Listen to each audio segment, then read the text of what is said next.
तर पुण्यामधून मोठी बातमी येते। पुण्यात एका तरुणीची हत्या झाली आहे। खराडी भागात नदीपात्रामध्ये तिचा मृतदेह आढळलाय।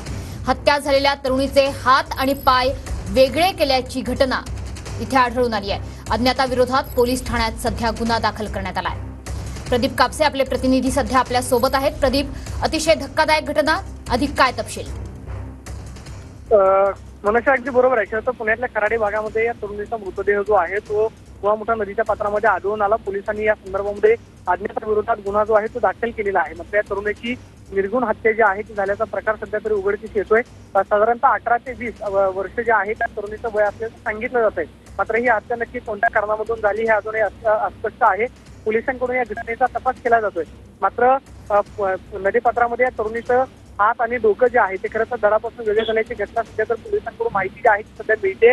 मात्र या तरुणीचा खून जो आहे तो नक्की कोणत्या कारणामधून झाला त्याचा पोलिसांकडून तपास जो आहे तो केला जाईल।